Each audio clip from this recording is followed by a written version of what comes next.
Je m'appelle Dwayne, ingénieur logiciel dans la trentaine. Je travaille pour la même entreprise tech depuis presque 10 ans. Ce n'est pas un lieu tape, l'œil, mais le travail est stable et je suis bon dans mon domaine. On m'appelle quand un vieux système que personne ne comprend tombe en panne à 3 heures du matin. Je ne suis pas un papillon social. Je préfère que mon code soit élégant et que mes interactions soient efficaces. Je garde la tête basse, fais mon travail et encaisse mon salaire. Il y a quelques mois, tout le département reçoit un email. Réunion obligatoire dans la grande salle. Projet Phoenix, XE, encore un de ces projets. Chaque année, un nouveau projet phare censé révolutionner notre workflow. En réalité, cela signifie surtout plus de réunions et un nouveau logiciel inutile imposé. Je prends mon café et descends. La salle est déjà remplie des habituels suspects. Les commerciaux trop souriants, les jeunes développeurs nerveux et notre manager de département, sur le point de faire une crise.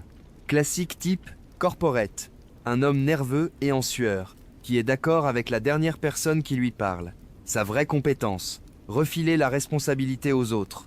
Il ouvre la réunion, il vante ce nouveau client, un gros poisson qu'on essaye de décrocher depuis des années. Le projet Phoenix est la clé, il doit être parfait. Puis, il annonce la bombe. Karen sera la chef de projet. Une vague interne de grognements traverse la salle, mais tout le monde applaudit poliment. Karen travaille ici depuis environ 1 an. Jeune, ambitieuse, sa personnalité se résume aux mots à la mode et à l'activisme social.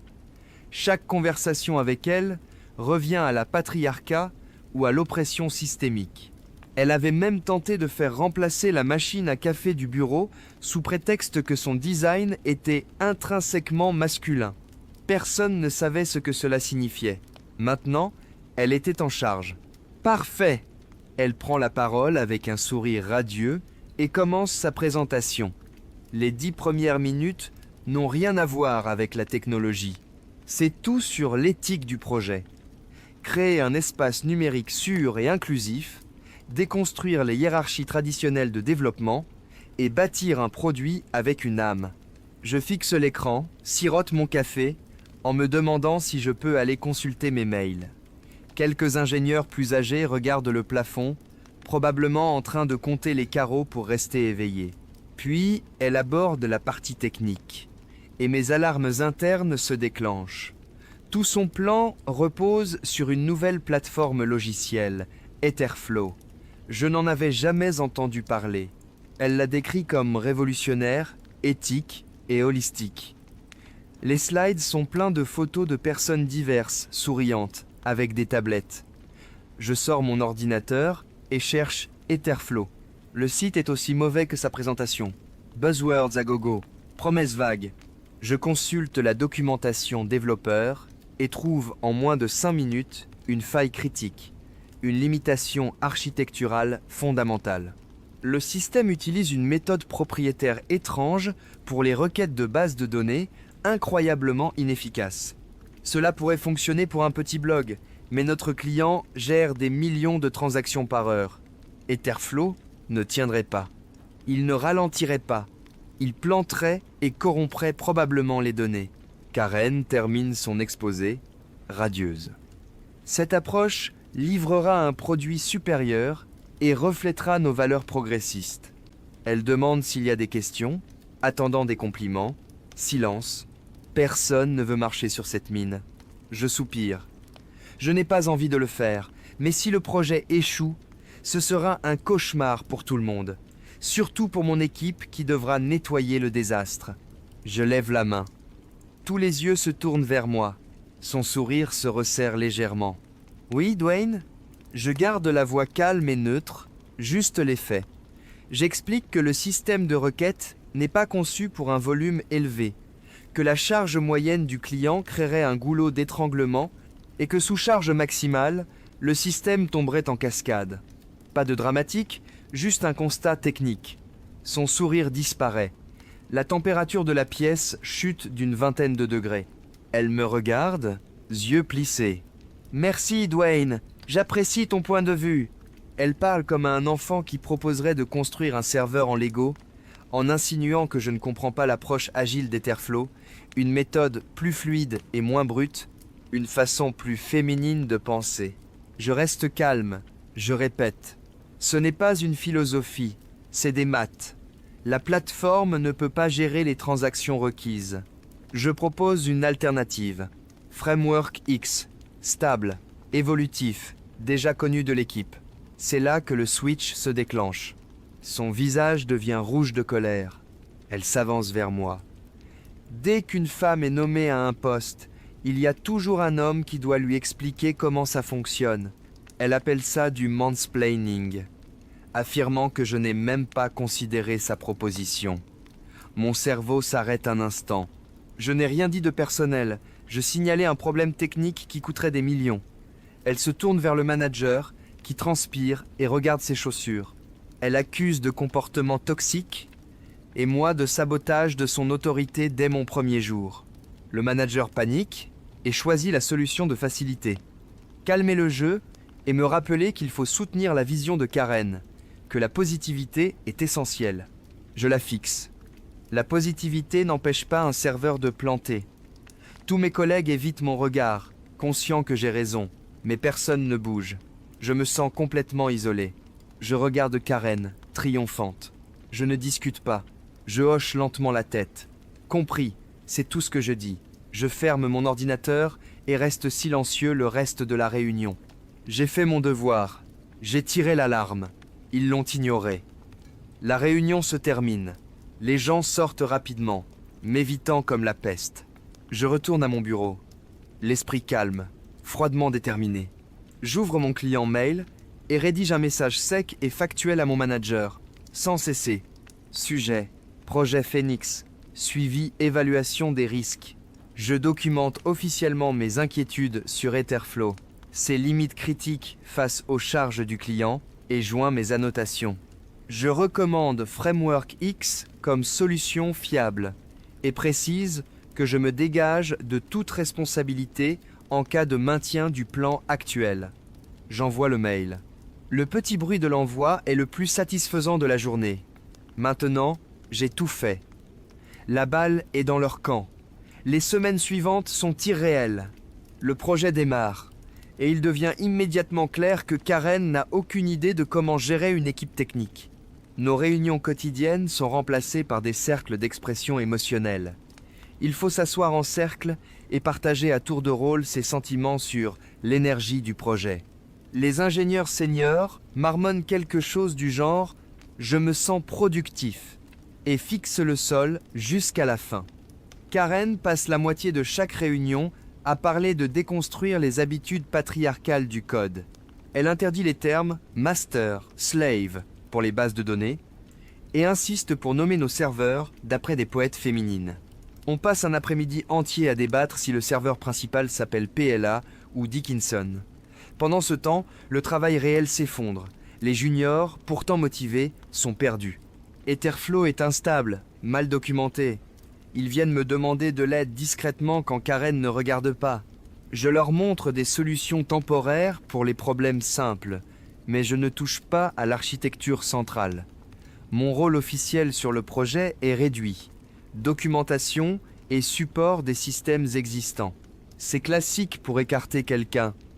Donner des tâches importantes en apparence, mais éloignées du cœur du projet. Je passe donc mes journées à mettre à jour des manuels anciens et à diagnostiquer des serveurs prévus pour être décommissionnés l'année suivante. C'est ennuyeux, mais calme. Je fais mon travail, je rends mes rapports et je reste invisible. Pendant ce temps, sur ma machine personnelle, je commence à bâtir quelque chose. Un prototype du projet Phoenix correctement conçu avec Framework X. Je me dis que c'est juste un projet perso pour garder mes compétences, une expérience intellectuelle. En réalité, c'est un canot de sauvetage. Le projet avance mal, les délais commencent à être manqués. La première grande étape approche. Une démo pour les parties prenantes internes. L'équipe travaille tard le soir, à coups de café et de désespoir silencieux. La démo est catastrophique. Le système est lent, les fonctionnalités incomplètes, et il plante 2 fois en pleine présentation. Karen, experte en spin, blâme le matériel incompatible et l'énergie négative des sceptiques. Elle me regarde en disant ça. Je reste silencieux, observant. Après cette réunion, l'atmosphère est encore pire. La fausse positivité a disparu, remplacée par une compréhension tacite que le projet est condamné. Karen devient autoritaire, exigeant des rapports quotidiens, micromanageant chaque ligne de code, accusant de sabotage quand un bug survient. La discussion d'équipe devient un champ de mine. Un junior poste un mème pour détendre l'ambiance, et elle le sanctionne pour conduite non professionnelle. Le moral touche le fond. La date de lancement approche.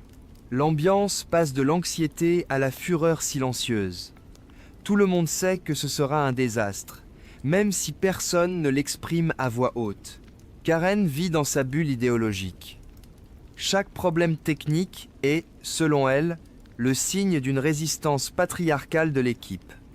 Une base de données lente, les ingénieurs protestent en utilisant de la logique brute. Une interface maladroite, manque d'empathie émotionnelle dans le design.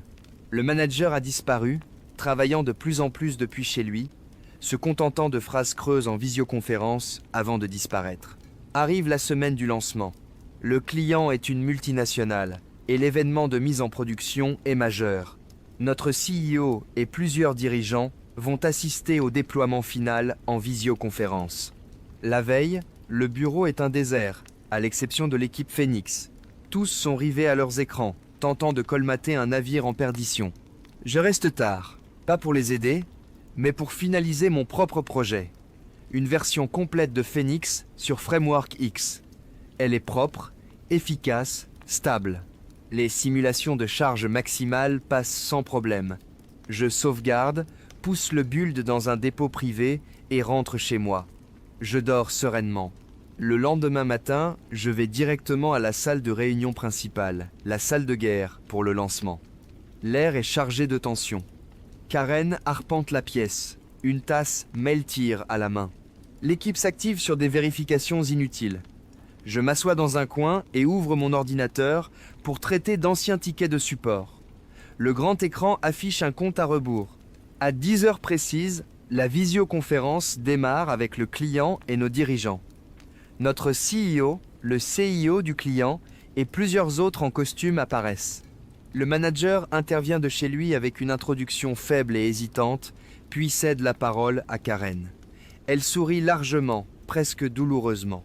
Elle lance un discours de 5 minutes sur le changement de paradigme, l'énergie collaborative et un futur meilleur grâce à la technologie. Les dirigeants s'ennuient, le CIO du client montre son impatience. Enfin, le CIO coupe court. Très beau discours, pouvons-nous voir le produit maintenant ? Moment de vérité. Le sourire de Karen vacille un instant. Elle annonce le lancement de la migration des données et du Go Live. Un junior, la main tremblante, clique. Le script démarre. La première minute se passe bien. Les données migrent, les barres de progression avancent. Karen croise mon regard, triomphante. Je reste calme.